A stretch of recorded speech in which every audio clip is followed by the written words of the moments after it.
It's RT International. The head of Russia's Orthodox Church, Patriarch Kiril, is on his way to Cuba for an historic meeting with Pope Francis on Friday. We've just seen him departing Vnukovo Airport.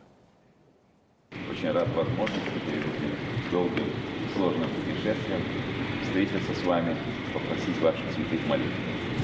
Вы знаете, что путь мой далек лежит до Кубы, а затем по Латинской Америке, и поэтому требуются и духовные, и физические силы. Видя вас и надеясь на ваши молитвы, увлекаюсь духовно и физически. Еще раз прошу ваших святых молитв. Спасибо, Господи. Спасибо, Господи. Спасибо, Господи. Надеюсь, Богу. Well, to discuss this unprecedented meeting, I'm now joined live by RT's Roman Kozyrev. Roman, good morning to you. Details, please.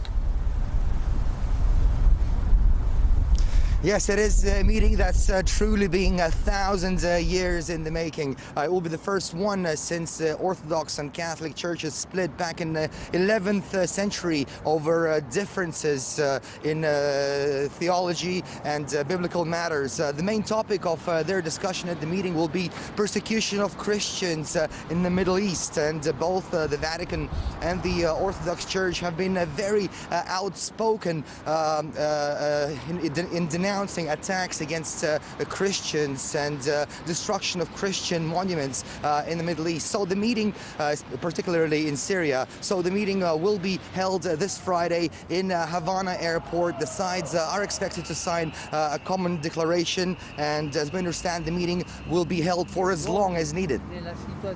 All right, RT's Roman Kozyrev there, live on this historic meeting happening Friday in Cuba. Thanks very much.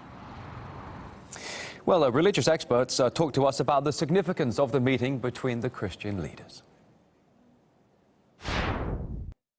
The symbolism of meeting in a place which, of course, has been so synonymous with conflict between West and East, and Russia and the Soviet Union and the West as Cuba, which, of course, also has its history as such an important place in Latin American Christianity. Enormously significant symbolism.